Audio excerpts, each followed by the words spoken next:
पिछली क्लास में हम लोग अक्षांश के बारे में पढ़ लिए थे और आज देशांतर, स्थानीय और आपका मानक समय रेखा के भी बारे में जानेंगे। समय मिला तो अगला टॉपिक भी शुरू किया जाएगा, लेकिन आज का ये मुख्यतः टॉपिक है।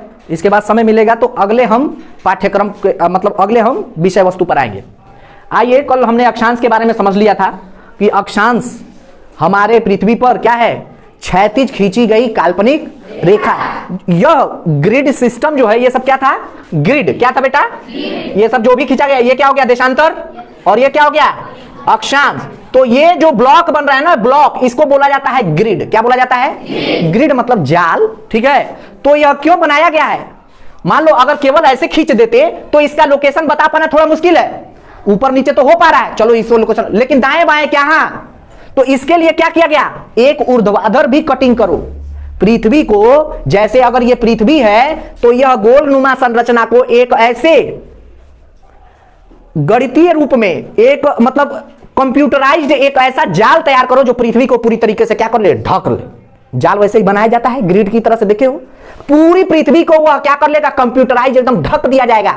अब वो चिपक गया, अब हमारी पृथ्वी को हर जगह केवल वैसे ही दिखाया जा रहा है, चाहे वो किताब हो, चाहे वो कंप्यूटर हो, चाहे जो भी हो। ठीक है, अब जो भी सॉफ्टवेयर तैयार किया जा रहा है उसी ग्रिडिंग पर तैयार किया जा रहा है कि ये मानक है, इस पर निर्धारित कर दिया गया है। अब ये देखो, इसमें भी ग्रिड पूरा बना हुआ है, यह निर्धारित कर दिया गया है। तो इससे क्या होगा, एग्जैक्ट लोकेशन, न पूरब न पश्चिम न उत्तर न दक्षिण, एग्जैक्ट लोकेशन एकदम ज्ञात करने के लिए हमें अक्षांश के साथ साथ देशांतर की भी जरूरत हुई। तो अक्षांश में क्या क्या मुख्य है, एक बार रिवाइज कर देते हैं। कल की क्लास में था जो आपकी परीक्षा के लिए इंपॉर्टेंट है, 23.5 डिग्री उत्तरी अक्षांश को क्या कहते हैं, कर्क रेखा। याद रखना, और कर्क रेखा भारत को बीचों बीच से काटती है। ठीक है, पढ़ेंगे जब हम भारत पे आएंगे तो। उसके बाद बीचों बीच में जो धरती को आधे आधे बांट देती है उसको कहते हैं भूमध्य रेखा, विषुवत रेखा, 0 डिग्री अक्षांश, 0 डिग्री लैटिट्यूड। उसके बाद 23.5 डिग्री दक्षिणी अक्षांश को कहते हैं मकर रेखा। क्या कहते हैं बेटा, 23.5 डिग्री दक्षिणी अक्षांश को, ये साउथ मतलब दक्षिण और यन मतलब नॉर्थ उत्तर। ठीक है, और उसके बाद 100 अक्षांश, यहां तक सूर्य का प्रकाश मिलता है, यहां तक सूर्य का प्रकाश मिलता है, लेकिन ठंडी और गर्मी के अनुसार, ठंडी और गर्मी के, जब कम पड़ेगा तो भाई ठंडी है, जब अधिक पड़ेगा तो गर्मी का मौसम है, यह निर्धारित होता है। लेकिन आपको बता दिया था कि सूर्य तो इतने ही बीच में रहता है, लेकिन इसका प्रकाश कहां तक जाता है, अगर जाएगा इधर तो पूरा यहां तक प्रकाश पड़ेगा। ठीक है ना, अगर ये वाला हिस्सा केवल टच हो रहा है, ये नहीं टच हो रहा है तो यहां पूरा टच होगा, और अगर इधर आएगा पूरा, तो अगर ये पूरा आएगा मतलब यहां पे रहा तो, यहां पे रहा तो सूर्य कहां रहा, यहां पे रहा तो ऐसे पड़ेगा। ठीक है, और यहां पे रहा तो कहां पड़ेगा, ये पूरा पड़ेगा और यहां तक पड़ेगा। समझ में आ गया सबको? दक्षिणी ध्रुव पर 24 घंटा क्या होगा, 6 महीने तक दिन नहीं होगा। ध्रुवीय क्षेत्रों में क्या यहां पर जीवन संभव हो सकता है? नहीं, नहीं ना। तो क्या हुआ, हम इतने क्षेत्रों में जीवन केवल बसते हैं, इतने ही क्षेत्रों में। कितने क्षेत्रों में? केवल इतने ही क्षेत्रों में जीवन बसेगा। और हमने बता दिया कि तापमान पर निर्भर करता है कि मनुष्य की कार्य क्षमता कैसी होगी। भारत एक विकासशील राष्ट्र है, अफ्रीका एक गरीब राष्ट्र है। इसके पीछे वहां के लोगों की कार्य क्षमता पर नहीं, वहां के लोगों की मानसिक अवस्था पे नहीं, वहां के लोगों की एजुकेशन पे नहीं, वहां की भौगोलिक संरचना उसका जिम्मेदार है। ठीक है, समझ आ गया? भारत के लोग, कई सारे ऐसे आर्टिकल्स आते हैं उसमें कहा जाता है कि सबसे अगर कोई निष्क्रिय है, काम नहीं करना चाहता है, उसमें भारत देश सबसे ऊपर है। भारत देश के लोग काम नहीं करना चाहते हैं, इसका कारण ये नहीं है केवल कि भारत देश के लोग काम नहीं, आइए कौन बनाता है, शीतोष्ण क्षेत्र में रहने वाले लोग ऐसा आर्टिकल तैयार करते हैं और कहते हैं कि भारत के लोग काम नहीं करना चाहते। कारण यह है, यह मनुष्य का शरीर क्या है, एक मशीन है, इसके अंदर सेल निरंतर काम कर रहे हैं और ये सेल तापमान पर निर्भर करते हैं। अगर तापमान अधिक होगा तो इनकी कार्य करने की सक्रियता क्या हो जाएगी, कम हो जाएगी। अगर मौसम अच्छा रहेगा, ठंडा रहेगा, हमारे शरीर के वातानुकूलित रहेगा, अनुकूलन अच्छा बेहतर रहेगा, तो हम वही मनुष्य जहां 4 घंटे में थकता है वहां 8 घंटे में थकेगा। अमेरिका, रूस, जो भी देश पाओगे, जापान, ये लोग आगे, चाइना, ये लोग आगे क्यों जा रहे हैं? ये लोग शीतोष्ण क्षेत्रीय प्रदेश हैं, शीतोष्ण क्षेत्र में रहते हैं, ये यहां रहते हैं लगभग। हमारा भारत यहां है बेटा, हम उष्णकटिबंधीय क्षेत्र में रहते हैं, यहां पर गर्मी बहुत है और ऊपर से वैश्विक तापन की मार हम झेल रहे हैं। हम गर्मी की मार भी झेल रहे हैं, हम प्रदूषण की मार भी झेल रहे हैं, और हम ऐसे क्षेत्र में रह रहे हैं तो बताओ हम गरीब, हम अपने कारण से गरीब नहीं। विदेशों में किसी भी क्षेत्र में जाओ, भारत के लोग अपनी बुद्धि का झंडा हर जगह गा रहे हैं। किसी भी देश में चले जाओ, तो क्या हम लोग ऐसे हैं? ऐसी बात नहीं है। अगर हम पीछे हो रहे हैं तो कारण इसका ये हमारे हाथ में नहीं है। इसीलिए अधिक से अधिक क्या करो, पेड़ लगाओ। अगर सही कह रहे हैं, अगर वायुमंडल तापमान को नियंत्रित कर लिया जाएगा तो हमारी जनसंख्या जो है पूरे विश्व पे राज करेगी। ठीक है, तो ये समझ में आ गया आप लोगों को? अब कोई ऐसा बात कहे कि हम लोग ऐसे गरीब हैं, नहीं, ये कारण है। अब तुम्हें दिन में काम कराएं, तुमको रात में काम कराएं, कौन अधिक काम कर लेगा? रात में काम कर लोगे या लाइट न दे, चलो तुमसे लाइट छीन ले तो क्या होगा? मतलब क्या, मनुष्य की जो भी कार्य करने के लिए उसको आवश्यक चीजें चाहिए उसको दो, फिर आ जाओ सामना करो। जैसे आरक्षण का बहुत लड़ाई है, आरक्षण पे टिप्पणी तो करना नहीं चाहिए, लेकिन आरक्षण की बहुत लड़ाई है। आरक्षण की व्यवस्था के लिए एक बकायदा एक मैं देखा था, एक मैं दिखाया था, एक क्रिकेट मैच देख रहे हैं लोग। एक व्यक्ति बहुत लंबा है, यहां इसका मतलब ये नहीं व्यक्ति लंबा है, एक व्यक्ति बहुत लंबा है, वह उस जाल के पार खड़े आराम से देख सकता है। एक अच्छा खासा है तो वह क्या कर रहा है, पकड़ के उठ जा रहा है, पकड़ के उठ जा रहा है और ऐसे देख रहा है। एक व्यक्ति बहुत छोटा है, वो बेचारा कूदे जा रहा है, लेकिन सबका उद्देश्य क्या है, मैच देखना। अब बेचारा छोटा वाला है तो देख नहीं पा रहा है, तो क्या करे, या तो बड़ा वाला उसको अपनी गोदी में उठा ले, तो बड़ा वाला कह रहा है मैं गोदी में क्यों उठाऊं, मैं भार क्यों उसका उठाने जाऊं। तो इसीलिए क्या हुआ, हमारे संविधान में आरक्षण की व्यवस्था लाई गई और कहा गया कि जो अपवंचित वर्ग है, जो पिछड़ा वर्ग है, जिन्हें देखो हमारा देश विकास कैसे करेगा, धन से। धन कमाने के लिए क्या है, स्किल डेवलप करना पड़ेगा। स्किल डेवलप करने के लिए क्या चाहिए, एजुकेशन चाहिए। एजुकेशन में आरक्षण दिया गया। अब एजुकेशन से क्या होगा, नौकरी में आरक्षण जब देंगे तभी तो जाएंगे, वो पैसा कमाएंगे और अपना विकास करेंगे। तो क्या किया गया, इसी के लिए आरक्षण दिया गया कि जो लोग वहां नहीं पहुंच पा रहे हैं, शिक्षा प्राप्त नहीं कर पा रहे हैं, तो मुफ्त शिक्षा दो, उन्हें नौकरियों में आरक्षण दे दिया जाए, ताकि वो जाके उस बड़े समाज के साथ कंधे से कंधा मिला के उस चीज का लाभ उठाए जिस पे सबका अधिकार है। लेकिन आज के समय में इसकी बहुत लड़ाई है। यह जागरूकता या किसी और की कमी है जिसकी टिप्पणी करना मैं उचित नहीं समझता। समझ में आ गया, ये समझ में आ गया। जैसे यही बहुत बड़ा ये आरक्षण का सवाल है, ये शीतोष्ण क्षेत्र में रहने वाले लोग विश्व आर्थिक मंच पे जब बैठक होती है और पैसे की बात होती है, फंड रिलीज करने की बात होती है, तो ये बात होना चाहिए जो भी लोग उष्णकटिबंधीय क्षेत्र में रहते हैं वो आर्थिक धन पाने के ज्यादा हकदार हैं, क्योंकि वे काम कम कर पा रहे हैं, वे कार्बन का उत्सर्जन कम कर पा रहे हैं, ये प्रदूषण कम फैला रहे हैं। हालांकि प्रदूषित क्षेत्र ये ज्यादा हैं। कारण क्या है, गर्मी होगी तो वन विनाश होगा, गर्मी होगी तो ऐसे ही आग लगेगा, और जब ऐसे ही आग लगेगा वो मनुष्य ने नहीं लगाया है, और जब ऐसे ही आग लगेगा तो यहां पर क्या होगा, कार्बन डाइऑक्साइड, तो गर्मी तो बढ़ेगी। और जब आप भी जानते हैं कि मनुष्य अगर उष्णकटिबंधीय क्षेत्र में रहता है तो उसकी प्रोडक्टिविटी ज्यादा है, उनके भीतर संतान उत्पन्न करने की क्षमता ज्यादा है। जनसंख्या इसी क्षेत्र में क्यों ज्यादा एग्जिस्ट करती है, ऐसा नहीं है कि यहाँ के मनुष्य इंसान मशीन है, ऐसा नहीं है। बहुत सारे ऐसे कारण है। यहां जीवन को जीने के लिए अच्छा परिवेश है। ऊपर चले जाओ, बहुत ठंडा प्रदेश है, तो वहां पे जीवन जी नहीं सकते। समझ आ गया। तो प्रदूषण का क्या कारण है, ये सारे कारण क्या है, सब नेचुरली है। इसको हम आरक्षण की व्यवस्था से सही कर सकते हैं, और वही आरक्षण आया क्या, कार्बन क्रेडिट नाम से। कुछ और कहना गलत होगा, पढ़ेंगे तो आप लोग के लिए नहीं पढ़ना है, लेकिन ये जान लीजिए यही आया आरक्षण कार्बन क्रेडिट के रूप में।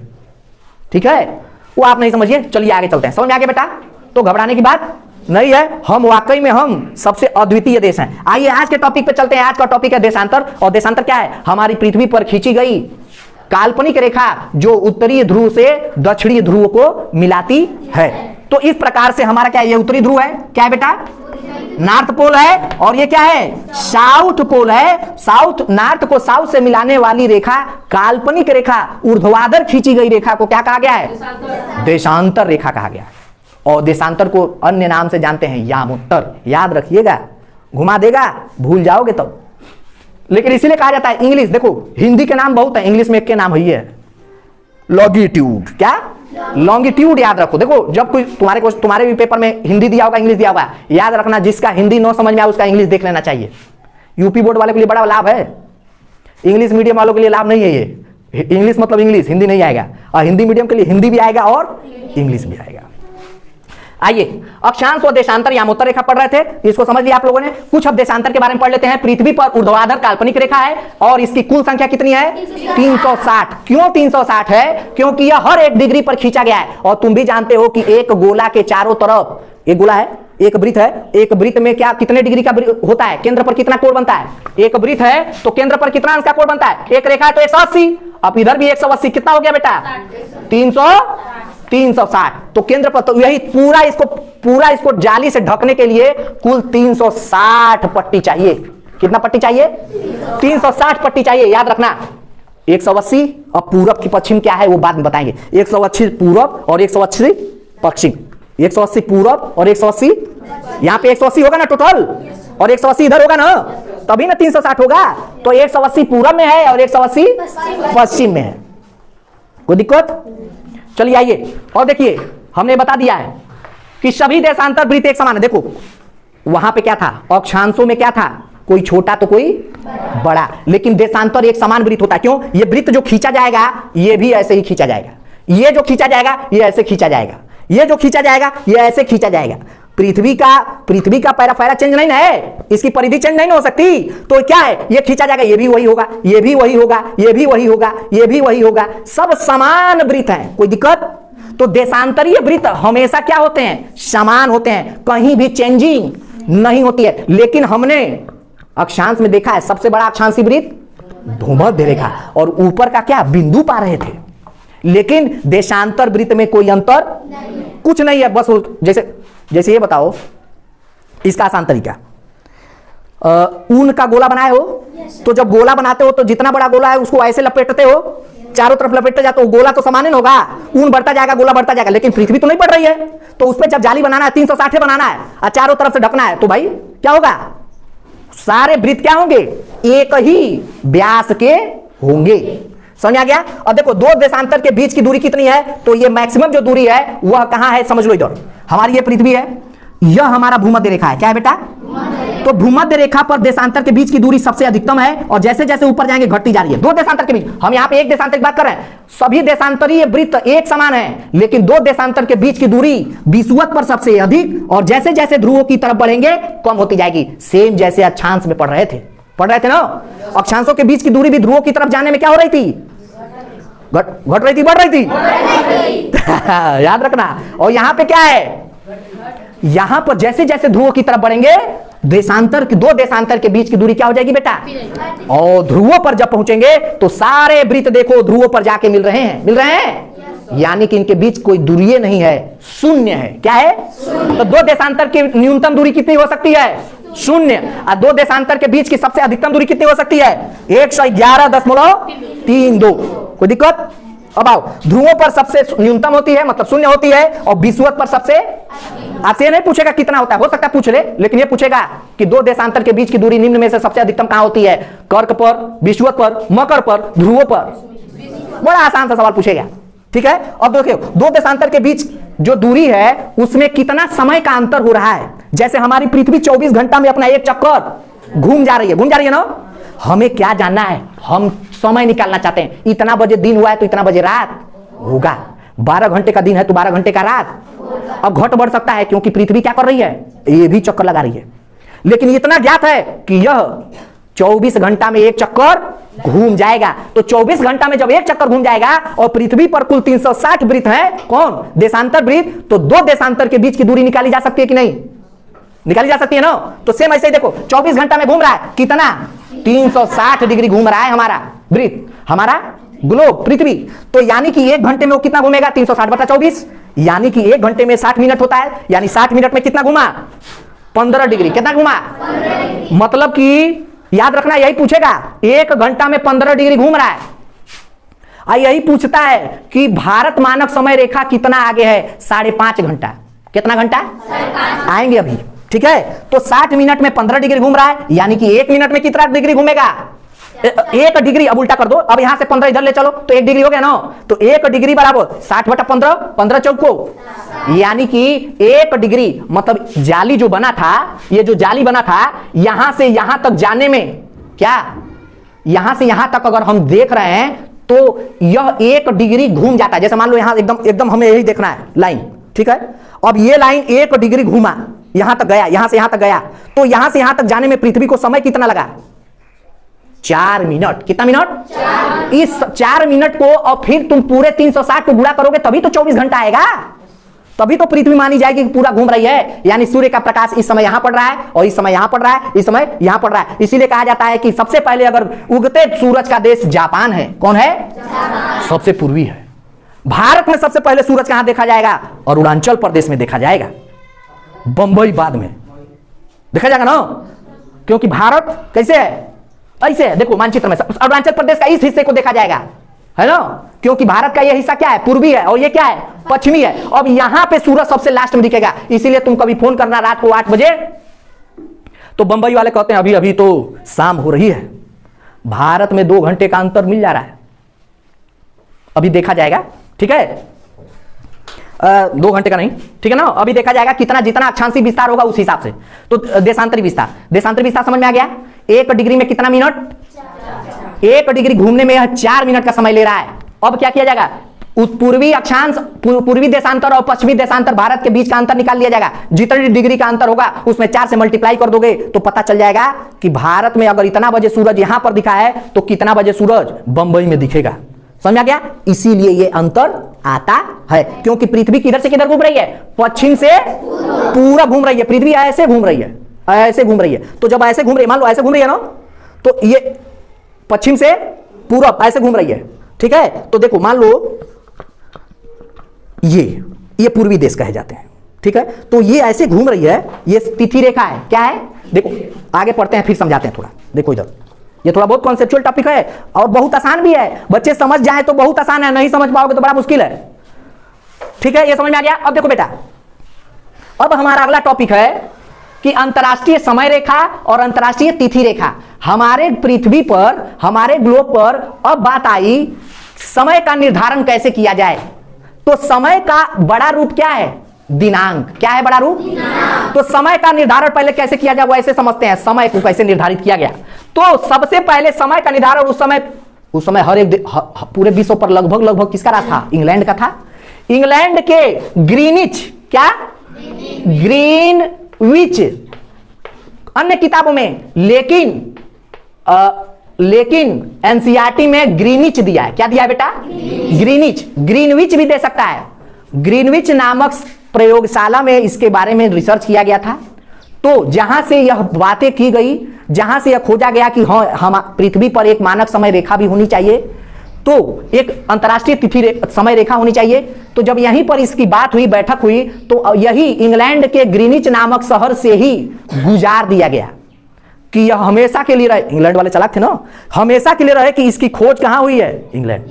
तो क्या किया गया? इंग्लैंड के ग्रीनविच को ही 0 डिग्री देशांतर मान लिया गया। क्या मान लिया गया बेटा? 0 डिग्री देशांतर। और याद रखना कि अंतरराष्ट्रीय समय रेखा 0 डिग्री देशांतर पर खींची गई है, जो इंग्लैंड के ग्रीनिच नामक शहर से गुजरता है, और ये बिल्कुल सीधी है। कैसी है बेटा? सीधी। याद रखना। अब जब ये खींचा गया तो इंग्लैंड वालों ने कहा, जो भी वहां पे वैज्ञानिक होंगे, इंग्लैंड वालों ने कहा, अब मैं ये नहीं कह रहा हूं कहा ही होगा, मैं बस याद करने का तरीका बता रहा हूं। क्या कहेगा इंसान? यार हर इंसान एक जैसा होता है, कोई अलग थोड़ी है।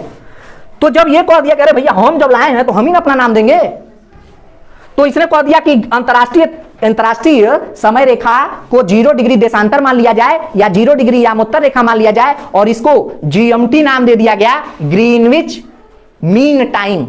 ठीक है, यह मीन टाइम हो गया। और यह किस शहर से गुजरा? ग्रीनिच नामक शहर से। और क्या कह दिया गया? अब इसके जो आगे होंगे वह सूर्य पहले देख रहा है। क्या कर रहे हैं? क्योंकि भाई इंग्लैंड ने खोजा है, इंग्लैंड ने यह जाल बनाया है, लेकिन उसने सूर्य को तो नहीं रोका है ना। सूर्य तो ऐसे ही उगेगी ना, है? तो सूर्य को सबसे पहले कौन देख रहा था? पूर्वी लोग। कौन देख रहे थे? तो कह दिया कि जो मेरे उधर हैं वो पूर्वी हो गए, जो पहले सूरज देख रहे हैं, और जो मेरे इधर रहेंगे वो पश्चिमी देश हो जाएंगे। तो उसी को कह दिया गया पूर्वी गोलार्ध, और ये इसीलिए कहा जाता पश्चिमी सभ्यता। क्या कहा जाता है? भारत पर पश्चिमी सभ्यता हावी हो रही है। पश्चिमी सभ्यता क्या है? यही ग्रीनविच नामक लाइन से, जीएमटी लाइन के पाछे वाले लोग। ठीक है, अब इसमें जो भी शहर आएंगे, जो भी देश आएंगे, वो सब क्या होंगे? वो सब क्या हो जाएंगे? पश्चिमी देश। ठीक है बेटा, तो तुम इस ग्लोब में देखो, बिल्कुल सीधा गुजारा गया। ये देखो, ये दिया गया अंतरराष्ट्रीय तिथि रेखा।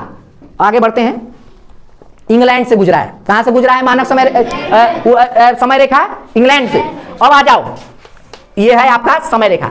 आपसे पूछा जाएगा 0 डिग्री देशांतर या यामोत्तर को क्या कहा जाता है? अंतरराष्ट्रीय समय रेखा। अब आते हैं अंतरराष्ट्रीय तिथि रेखा। तो अंतरराष्ट्रीय तिथि रेखा को क्या किया गया? और पूरब वाले लोग हैं, पश्चिम वाले लोग हैं, तो पूरब वाले लोग पहले सूरज देख रहे हैं और पश्चिम वाले लोग उसी सूरज को अगले दिन देख रहे हैं, मतलब 12 घंटे बाद देख रहे हैं। तो डेट बदल गई भाई, क्योंकि रात के 12 बजे के बाद क्या हो जाता है? तिथि बदल जाती है। तो जब उसी देश को लोग पहले देख रहे हैं, तो देखो क्या किया गया कि अब देश में, एक ही देश में एक ही दिन 2 तारीख नहीं होगी। तो क्या कर दिया गया? समय को तो सीधा रखा गया, लेकिन तिथि को मोड़ दिया गया। क्या कर दिया गया? याद रखना, तुमसे बहुत आसान सवाल पूछ देगा, निम्न में से कौन सी रेखा टेढ़ी है? तो अंतरराष्ट्रीय तिथि रेखा। एक देश में 2 तिथि नहीं होगी, समय में हेरफेर हो सकता है। मानक समय रेखा बहुत अलग अलग है, याद रखना। मानक समय रेखा थोड़ा ऐसे बता देते हैं, स्थानीय समय और मानक समय। स्थानीय समय जब सूर्य उस जगह पे, किसी भी देश में कोई कह दे कि स्थानीय समय क्या है, तो उस जगह पे सूर्य जब वहां पर एकदम तुम्हारे ऊपर होगा तो वहां का स्थानीय समय होगा। और मानक समय, हर देश ने अपने क्षेत्र विस्तार, अपने प्रदेशीय विस्तार के आधार पे विभिन्न तरह कई मानक समय रेखा को माना है। जैसे पहले रूस में 11 मानक समय थे, ठीक है, मानक समय रेखा खींचा था। जैसे मान लो रूस का विस्तार बहुत बड़ा है ना बेटा, पृथ्वी पर रूस मान लो इतना है, क्या है? ये पूरा रूस है, तो उसने इतना बड़ा। अब भारत इतने है, ये भारत क्या है? तो भारत को कहा गया कि आप 2 मानक समय, देखो मानक समय रेखा के 30 मिनट का अंतर माना जाता है, 30 मिनट पे खींचा गया। लेकिन भारत में कहा जा रहा है कि आपके अंदर भी 30 मिनट से अधिक अंतर आ रहा है भाई। तो जब आपके अंदर इतना अंतर आ रहा है, तो क्यों नहीं आप भी 2 मानक समय रेखा को मानते हैं? भारत ने कहा कि कोई बात नहीं, हम एडजस्ट कर लेंगे, ऑफिस टाइम हम एडजस्ट कर लेंगे। तो भारत एक ही मानक समय रेखा को मानता है, 82.5 डिग्री पूर्वी देशांतर। क्या मानता है बेटा? 82.5 डिग्री पूर्वी देशांतर, अभी पढ़ेंगे, ठीक है। लेकिन रूस 11 मानक समय रेखा को मानता था, लेकिन अब वह कुल 9 को मानता है। लिख लेना, 9, और अमेरिका 6, कनाडा 6, भारत 1। भारत में जो देशांतरी विस्तार है, पूर्वी देशांतर और पश्चिमी देशांतर के बीच, पश्चिमी का जस्ट एकदम कोना और पूर्वी का जस्ट एकदम कोना, इन दोनों देशांतर के बीच 2 घंटे का अंतर है, लेकिन फिर भी भारत एक ही मानक समय रेखा को मान रहा है। कोई दिक्कत? अभी देख लिया जाएगा, है ना। तो रूस कितने मानता है? 9। कनाडा अमेरिका कितना मानता है? 6। भारत कितना मानता है? एक ही मानक समय। स्थानीय समय रेखा क्या होता है? उस स्थान पर सूरज क्या होगा? एकदम सर पे होगा, तो वहां का क्या हो गया? स्थानीय समय। लेकिन एक देश अपने यहां काम करने के आधार पे, अपने क्षेत्रीय विस्तार के आधार पे किस लोग को कब बुलाना है, कोई लोग ऑफिस का काम रात में नहीं करेंगे, अब तो हो रहा है, लेकिन भाई 10 बजे से ऑफिस खुलता है, तो बंबई में यहां 8 बजे से स्कूल खुलता है, बंबई में 8 बजे से स्कूल खोल दें? अभी तो बेचारे बच्चे सुबह उठे हैं, ब्रश कर रहे हैं। तुम 6 बजे उठते हो, आराम से 8 बजे आ जाते हो, लेकिन 6 बजे तो बंबई वाले अभी सो रहे हैं, उधर अभी अंधेरा है, स्कूल खोल दें तो वहां पे 10 बजे से स्कूल खोला जाता है, आज शाम को 5 बजे बंद किया जाता है, और तुम्हारे यहाँ 8 बजे खोला जाता है और 3 बजे बंद किया जाता है। समझ में आ गया? क्या समझ में आ गया? ये मानक समय रेखा क्यों होनी चाहिए? तो भारत के पास मानक समय रेखा 2 घंटे का अंतर बताया जा रहा है, 2 घंटे का अंतर है। क्या भारत के पास भी मानक समय रेखा बढ़नी चाहिए? बिल्कुल हाँ, बढ़ जानी चाहिए। इससे क्या होगा? ऑफिस टाइम जो लोग, हालांकि हर लोग अपने अनुसार ऑफिस समय डिसाइड कर लिए हैं, कोई बात नहीं, हम अपने कार्य प्रणाली में बदलाव कर लेंगे, हम मानक समय रेखा को एक ही मानेंगे, ठीक है। समझ में आ गया? तो अंतरराष्ट्रीय तिथि रेखा को क्या किया गया है? एक ही देश में 2 तिथियां नहीं हो सकती, तो क्या कर दिया गया? घटा दिया गया। क्या कर दिया गया? मोड़ दिया गया। क्या कर दिया गया? मोड़ दिया गया। लेकिन समय रेखा, अंतरराष्ट्रीय समय रेखा एक ही देश को चिरती हुई जाती है। कोई दिक्कत? चलिए नोट कर लीजिए। देखो इधर बेटा, हम कह रहे हैं स्थानीय समय रेखा, तो अंतरराष्ट्रीय समय रेखा, वो इंग्लैंड के ग्रीनविच से गुजरा है। कहां से गुजरा है? तो आपका इंग्लैंड यहां पर है, ठीक है। लंदन, ठीक है ना, यहां से सीधा एकदम गया है सीधा, और जस्ट इसके एकदम एक पीछे आएगा 180 पर। तो देखो जो 0 डिग्री है वो हमारी अंतरराष्ट्रीय समय रेखा है, और जो जस्ट 180 वाला है वह अंतरराष्ट्रीय क्या है, तिथि रेखा। देखो समझ में आ गया ना, ये लंदन वाला है, ये क्या है, ये बिल्कुल क्या है, ये अंतरराष्ट्रीय समय रेखा है जो सीधी है, लेकिन जस्ट इसके पीछे देखो, जस्ट इसके पीछे यहां पर अंतरराष्ट्रीय तिथि रेखा खींची गई है, जो देखो लिखा है इंटरनेशनल डेट लाइन, ठीक है, ये मोड़ी गई है। जस्ट ये किसके पीछे है, एक के पीछे 180 होगा ना, ये 0 है तो 0 के पीछे 180 होगा, तभी तो 180 इधर 180, तो 0 वाले के जस्ट पीछे ही क्या खींच दिया गया है, टेढ़े मेढ़े देखो खींचा गया है। यहां पर देखो अलास्का, ठीक है, ये रूस, ये पूरा बेरिंग सागर, ये आपको नहीं जानना है, ये मोड़ दिया गया है, एक ही देश से गुजारा नहीं गया है, नहीं तो इसको सीधा गुजारते तो ये कट जाता, ठीक है, तो ये क्या कर दिया गया, इधर करके मोड़ दिया गया है। तो 180 डिग्री पूर्वी देशांतर को क्या कहा जाता है, अंतरराष्ट्रीय तिथि रेखा, और 0 डिग्री देशांतर को कहा जाता है अंतरराष्ट्रीय समय रेखा के पूर्व में जितने भी राष्ट्र होंगे वो पूर्वी राष्ट्र कहलाते हैं, और जो पश्चिम में होंगे वो पश्चिमी राष्ट्र कहलाते हैं। हाँ बेटा आप देखिए, अभी हमने पढ़ा मानक स्थानीय समय क्या होता है और मानक समय क्या होता है।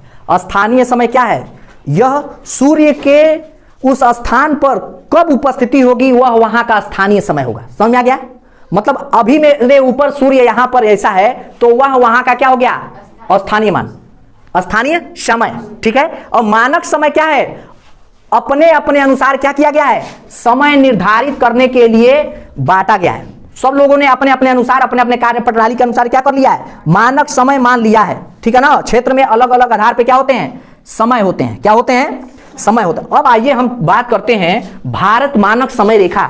आखिर भारत के पास 2 घंटे का अंतर है, भारत में 2 मानक समय रेखा होनी चाहिए। जब अंतर्राष्ट्रीय संघ में यह चर्चा चलती है तो भारत से कहा जाता है कि आप अपने देश में 2 मानक समय रेखा रखिए। भारत कहता है कोई बात नहीं, हम एडजस्ट कर लेंगे। तो अभी बताया कि भारत की जो मानक समय रेखा है ये भारत ने निर्धारित किया है। भारत ने खैर जो मानक समय रेखा पहले निर्धारित है उसी को भारत ने ही मान लिया है, ठीक है ना। भारत ने कहा ठीक है, जो 82.5 डिग्री, क्या 82.5 डिग्री पूर्वी देशांतर को ही भारत ने क्या कर लिया है, अपनी मानक समय रेखा मान लिया है। इसमें कोई कटपीट नहीं किया है, कह देता कि नहीं एक मैं मानक समय रेखा ये मानूंगा और एक मानक समय रेखा ये मान लूंगा, इसके इधर के लोग ऐसे समय रखेंगे और यहां के लोग ऐसे समय रखेंगे, थोड़ा काम में दिक्कत नहीं होगी। लेकिन भारत ने क्या किया, जो अंतरराष्ट्रीय समय रेखा से अंतरराष्ट्रीय समय रेखा वाले संघ ने जो भी दिया, भारत ने उसे क्या कर लिया, उसी को ही अपना, जैसे मतलब क्या, भारत की मानक समय रेखा और स्थानीय समय रेखा, स्थानीय समय रेखा एक ही है। समझ आ गया, समझ आया। मानक समय रेखा हमें निर्धारित करना था, हम 2 रख लेते, लेकिन नहीं, जो स्थानीय समय रेखा का मान लोग कह रहे हैं उसी को हमने क्या कर लिया, अपनी ही मानक समय रेखा को मान लिया। तो भारत की जो स्थानीय समय रेखा है वह 82.5 डिग्री पूर्वी देशांतर है। क्या है बेटा, पूर्वी देशांतर या यामोत्तर, क्या है बेटा, और इसी को हमने अपनी मानक समय रेखा भी मान लिया है। अब क्या होगा, अब हम इसी आधार पे, जैसे मान लो कहा जाता है कि 8 बजे भारत में 8 बजे मैच शुरू होगा, यानी कि बहुत पहले मैच शुरू होगा, तभी तो हम 8 बजे देख रहे हैं। तो क्या है, जो ग्रीनविच, जो जीएमटी जो लाइन है, जो 0 डिग्री देशांतर है, उससे हमारी भारतीय मानक समय रेखा 5.5 घंटा आगे है। कितना आगे बेटा, ये 5.5 घंटा कैसे आएगा यार, 82 डिग्री है तो 82 डिग्री में गुणा कर दो 4 का, ठीक है। जब 4 का गुणा कर दो तो आ जाएगा। तो 82.5 डिग्री पर हमारा क्या हो गया, भारतीय मानक समय रेखा है, जो कहां से है, 0 डिग्री देशांतर या अंतरराष्ट्रीय मानक समय रेखा से पूर्व में, अब देखो क्यों हम कैसे पता कर रहे हैं कि भारत 2 घंटे का अंतर है? भारत में एक चीज और याद रखिएगा, आपसे पूछा जाएगा भारत का सबसे उत्तरम बिंदु, सबसे उत्तरवर्ती क्या सा क्षेत्र है? तो भारत का सबसे उत्तरवर्ती क्षेत्र जम्मू कश्मीर का इंदिरा कॉल कहा जाता है। और भारत के मेन जो मुख्य भूभाग है उसका सबसे दक्षिणतम बिंदु क्या है? तो तमिलनाडु का कन्याकुमारी है, ठीक है। लेकिन अगर पूछा जाए भारत का सबसे, ये ना पूछा जाए मुख्य भूमि, भारत का सबसे दक्षिणतम बिंदु क्या है? तो लक्षद्वीप का अंडमान निकोबार का इंदिरा पॉइंट क्या है? दक्षिणतम बिंदु है भारत का। लेकिन भारत के भूभाग का दक्षिणतम बिंदु क्या है? कन्याकुमारी। और भारत का सबसे उत्तरम बिंदु क्या है? इंदिरा काल। सबसे पश्चिमी बिंदु क्या है? गुजरात का गुहार मोटा। और सबसे पूर्वी क्या है? भारत का सबसे पूर्वी बिंदु क्या है? मतलब यहां से भारत अब शुरू हो जाता है, यहां से भारत शुरू हो जाता है। और यहां पे भारत इधर से आओ तो इधर से शुरू हो जाता है, ऊपर से आओ तो ऊपर से शुरू हो जाता है, नीचे से आओ तो मतलब पहला भूमि का कदम वही रखोगे। तो ये है किबीथु अरुणाचल प्रदेश। मतलब भारत में सबसे पहले सूरज कहां दिखेगा? समझाया? वहां पे जब जाओगे तो कहोगे अरे अरे हम तो 6 बजे दिन देखे, वहां के लोग तो यहाँ का लोग कहेगा कि मैं 6 बजे देखा हूं, ये कहेगा ना मैं तो 4 बजे देख रहा हूं, ना तुम झूठ बोल रहे हो। तब उसको जाकर भूगोल पढ़ाना पड़ेगा। नहीं ऐसी बात नहीं है, हम तुमसे 2 घंटा पीछे है और तुम हमसे 2 घंटा आगे हो। इसलिए क्यों 2 घंटा? तो 2 घंटा, ये 2 घंटे का अंतर था। क्यों मानक समय रेखा को बदलने का प्रयास किया जा रहा है? क्योंकि भारत का सबसे जो पूर्वी है, जो सबसे पश्चिमी बिंदु है, उसका जो देशांतर अक्षांशीय देशांतर विस्तार है, वह देशांतरी विस्तार क्या है? 68 डिग्री 7 मिनट। क्या बेटा? पूर्वी देशांतर। और सबसे पूर्वी क्षेत्र है 97 डिग्री 25 मिनट पूर्वी यामोत्तर या देशांतर। इन दोनों को घटाओगे तो पाओगे कितना आएगा? 30 डिग्री लगभग। और 30 डिग्री का मतलब 30 में 4 का गुणा कर दो, 4 तिहाई, तो 4 तिहाई 12, 120 मिनट। 120 मिनट का मतलब 2 घंटे।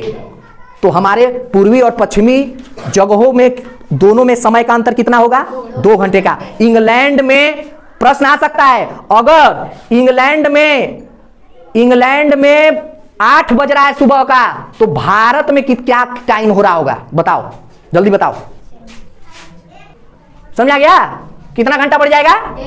जैसे यहां पर सुबह का 8 बज रहा है, तो हम लोग ये सुबह अभी देख रहे हैं, हम लोग दोपहर में होंगे। अब 8:30, इसमें क्या करो? 8 बजे में क्या कर दो? 5 घंटा और जोड़ दो, तो 8 5 13, तो 13 का मतलब 1 बज गया और आधा घंटा और, यानी कि भारत में उस समय दोपहर के 1:30 बज रहे होंगे।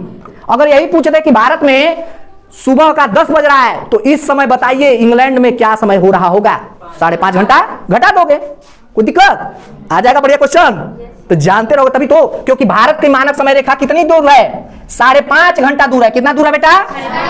5.5 घंटा हम आगे हैं। हम क्या हैं? आगे हैं। और हमारे पूर्वी और पश्चिमी क्षेत्रों में 2 घंटे का फर्क है। अगर पूछ दिया जाए कि अरुणाचल प्रदेश में सुबह का 6 बजा है, तो बताओ बंबई में क्या बज रहा होगा? 8 वही बज रहा होगा भाई, टाइम वही हो रहा होगा मेरे लाल, क्योंकि भारत की एक ही समय है, भारत का। लेकिन यह प्रश्न दे दे कि अरुणाचल प्रदेश के लोग सुबह 6 बजे सूरज की पहली रोशनी देख रहे हैं, तो बताओ कि गुजरात के कहां पे गुहार मेटा के लोग कितने बजे सूरज की पहली रोशनी देखेंगे? 2 घंटे बाद। 2 घंटे बड़ा अच्छा है ना?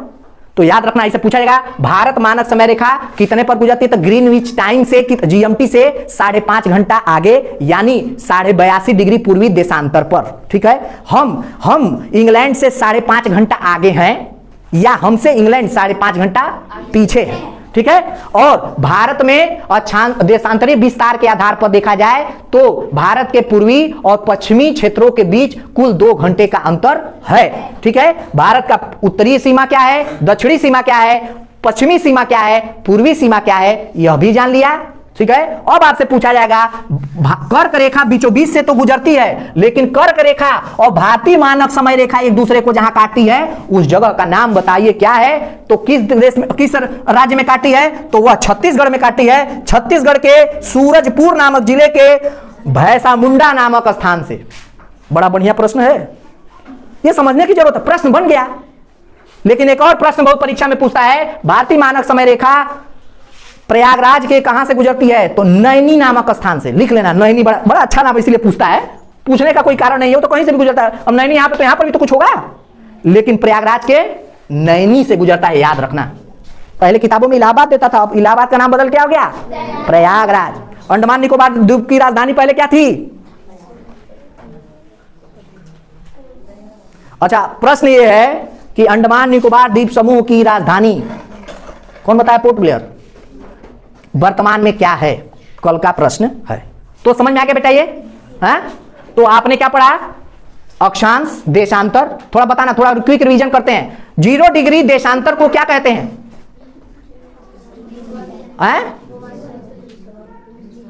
0 डिग्री देशांतर को क्या कहते हैं? अंतरराष्ट्रीय तिथि रेखा के अंतरराष्ट्रीय समय मानक समय रेखा। 180 डिग्री पूर्वी देशांतर को क्या कहते हैं? तिथि रेखा। ठीक है, सन 1884 में ये हुआ था। ठीक है ना, इसकी ये खींचा गया था।